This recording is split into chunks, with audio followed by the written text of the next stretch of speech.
जरा बात सरहद के पार की भी करते हैं, क्योंकि सरहद पार अफगानिस्तान है और अफगानिस्तान पर इन दिनों सबकी नजरें हैं, क्योंकि अमेरिका का दोरखी चेहरा सामने आया है।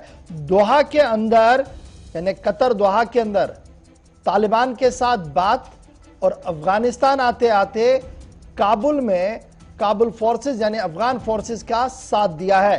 क्योंकि खबर आज ये है कि अफगानिस्तान फोर्सेस यानी अफगान फोर्सेस का साथ दिया एयरफोर्स के जरिए से अमेरिका ने, और कई जगहों पर बमबारी की है, ऑपरेशंस में हिस्सा लिया है। अगरचे पेंटागन के सोर्सेज ने सिर्फ ऑपरेशन में हिस्सा लेने की बात को कहा है, ताहम क्या कुछ वहां पर हुआ है उसकी कोई भी डिटेल नहीं दी गई है।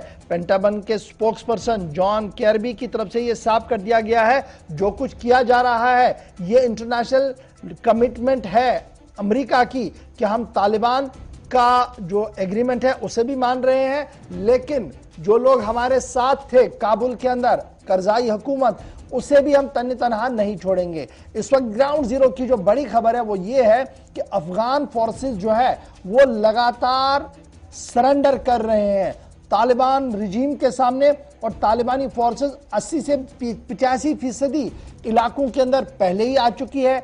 एक दो डिस्ट्रिक्ट्स के अंदर आईएसआईएस का कब्जा है, बाकी मानदा शहर और आसपास का इलाका अभी भी अफगानिस्तान मिलिट्री एस्टैब्लिशमेंट ने कंट्रोल में रखा है।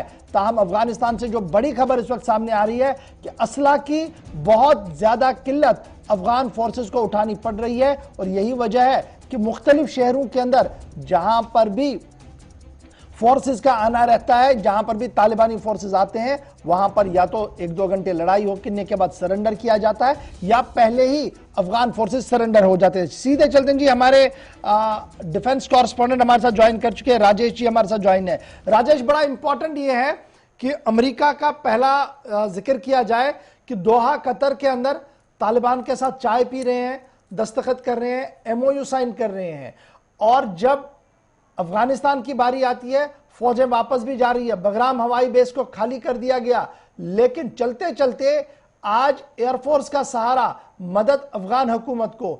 इस पॉलिसी को कैसे देखें और इसके इफेक्ट और इंपैक्ट अफगानिस्तान और आसपास की सियासत पर कितना पड़ सकता है?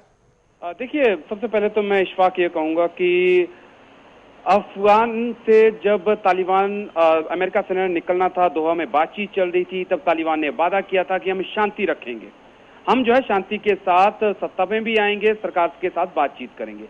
लेकिन जैसे ही बरगाम एयरबेस को खाली किया गया, तालिबान ने अपने तेवर बदल दिया और तालिबान ने अपनी वो 20 साल पहली जो आक्रामकता थी उसको वो साथ में अपने ले आए, और उन्होंने उसकी वजह से कई जो डिस्ट्रिक्ट हैं उन पे कब्जा कर लिया। 150 से ज्यादा जिलों पे इस वक्त उनका कब्जा है, और साथ में जितने बॉर्डर हैं उनको जो हाईवे हैं उस पे उनका कब्जा है, और उनकी कोशिश ये है कि अफगानिस्तान सरकार को काबुल में पंगु बना दिया जाए।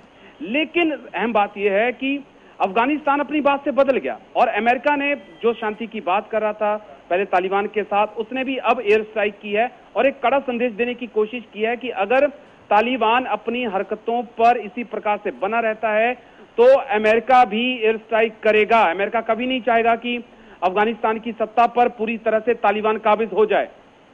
इस वजह से, और रही बात आसपास के देशों की, तो सबसे ज्यादा नुकसान इस वक्त इसका जो है तुर्किस्तान, रूस, चीन, पाकिस्तान, इन देशों को पड़ेगा।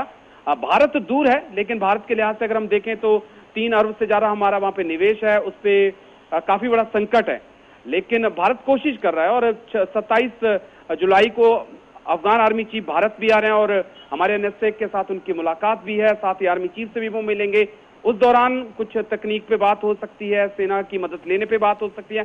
क्या कुछ होगा वो तो तस्वीर बाद में साफ होगी, लेकिन भारत को लेकर अफगानिस्तान के दिल में क्या है वो इसी से पता चल जाता है कि संकट की घड़ी में उनके आर्मी चीफ जो हैं वो भारत का दौरा करेंगे।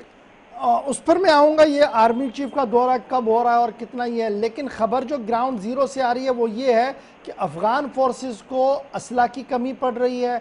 अफगान फोर्सेस सरेंडर कर रहे हैं तालिबान के सामने, और कई डिस्ट्रिक्ट्स के अंदर ये वीडियोस वायरल हुए हैं, और बाद में खुद अफगान गवर्नमेंट ने भी इसको मान लिया है कि कई जगहों पर ऐसा हुआ है।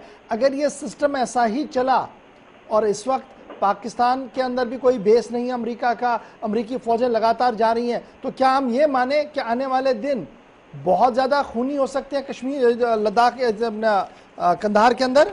देखिए, सबसे बड़ी चीज है कि अशरफ गनी ने परसों ही ये कहा था कि हम ईद वाले दिन कि हम आखिरी जंग अब छेड़ेंगे, यानी कि अफगानिस्तान की सेना ने अपनी आखिरी जंग तालिबान के खिलाफ नहीं छेड़ी है। उस जंग की अब शुरुआत होने जा रही है और अफगानिस्तान की फोर्सेस जो हैं, स्पेशल फोर्सेस जो हैं, वो अब उन इलाकों की तरफ बढ़ रही हैं अशफाक जहां पर तालिबान का कब्जा है, यानी कि अब जंग वहां पे शुरू होगी। अभी तक वहां पे जैसे नॉर्मल ट्रूप्स थे वो वापस आ गए, कोई भाग गए, लेकिन अब कमांडो फोर्सेस को आगे भेजा गया है और हम उम्मीद कर रहे हैं कि उसका रिजल्ट भी एक सकारात्मक देखने को मिलेगा। और ऐसा नहीं है, हम ये नहीं कह सकते कि कंधार पे और तमाम जगहों पे पूरी तरह से तालिबान का कब्जा है। डिफेंस एक्सपर्ट का खुद मानना है कि ये तालिबान प्रोपोगंडा जारी कर रहा है। अगर ऐसा है तो वो कंधार में बैठ के क्यों नहीं अपनी बात कहते, क्यों उनके लीडर जो हैं इस वक्त भी पाकिस्तान के अंदर छुपे हुए हैं, क्यों नहीं वो कंधार में आके बैठते हैं। यानी कि माइंड गेम इस वक्त तालिबान जो है वो खेल रहा है। और कहीं पे सच्चाई ये है जमीनी की, कहीं पे अफगान फोर्सेस इस वक्त तालिबान पे भारी हैं और कुछ जगह ऐसी है जहां पे तालिबान अफगानिस्तान की फोर्सेस पे भारी है। लेकिन अगर एयर सपोर्ट तालिबान की फोर्सेस को मिल जाता है, चाहे वो अमेरिका करे, भारत करे, रूस करे, चीन करे, कोई भी देश अगर अफगानिस्तान की फौज को एयर सपोर्ट देता है तो तालिबान का स्पीड जो है आगे बढ़ने की वो रुक जाएगी। अच्छा, ये बताइएगा, जहां तक अफगानिस्तान और अमेरिका की बात करें, तालिबान की बात करें, तालिबान का पीस प्रोसेस भी चल रहा है और पिछले दिनों भी हमने देखा कि मीटिंग हुई थी। अगर ये खबरें हम माने कि एयर अटैक हुआ है तो क्या आपको लगता है कि ये पीस प्रोसेस आगे बढ़ पाएगा या अमेरिका जानबूझकर एक बड़ा कंफ्यूजन अफगानिस्तान के अंदर छोड़ के जा रहा है? देखिए, अमेरिका ने तो पूरा कंफ्यूजन किया है, इसमें कोई दो राय नहीं है। अमेरिका ने जो कंफ्यूजन किया उसका नतीजा आज ये है कि इस प्रकार के अफगानिस्तान में हालात बने हैं। पीस प्रोसेस अगर आप सोचें या मैं सोचूं या कोई डिफेंस एक्सपर्ट ये सोचे कि तालिबान के साथ पीस प्रोसेस हो सकता है, तो शायद ये हम किसी गलतफहमी में जी रहे हैं, किसी सपने में जी रहे हैं। हकीकत यही है कि तालिबान को शांति पसंद नहीं है। स्पिन बोल्डक में 100 से ज्यादा लोगों की हत्या कर दी गई, भारत के एक पत्रकार की हत्या कर दी गई। क्या हम उस तालिबान के साथ जो है ये उम्मीद करें कि वो शांति करेगा? आप ये समझिए कि आज कई जगह पे शरीयत लागू है, कई जगह पे खून खराबा हो रहा है। अगर यही तालिबान पूरे अफगानिस्तान पे राज करता है तो शायद अफगानिस्तान वही अफगानिस्तान होगा जो 1980 के दशक में था। अमेरिका की गलती है, अफगानिस्तान के लोगों को भुगतना पड़ेगा। लेकिन इश्फाक, सबसे बड़ी चीज ये है कि अफगानिस्तान को यह समझना होगा कि कोई किसी की जंग नहीं लड़ता है। उन्हें अपने देश के लिए खुद जंग लड़नी होगी, उन्हें खुद तालिबान का सामना करना होगा और खुद तालिबान को उन्हें अपनी जमीन से खत्म करना होगा।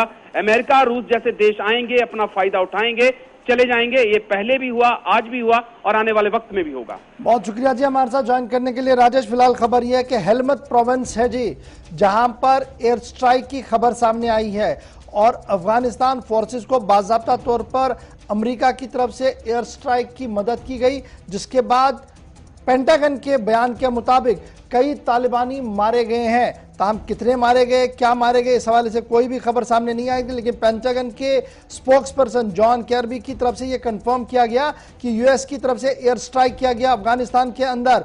और ये जो पूरा मामला था, ये खबर रसा इदारे के साथ उन्होंने इंटरव्यू किया और ये कहा कि Afghanistan national defence security ANDSF जो है उनके साथ कंटिन्यूसली अमेरिका मदद और तालमेल बनाए रखेगा।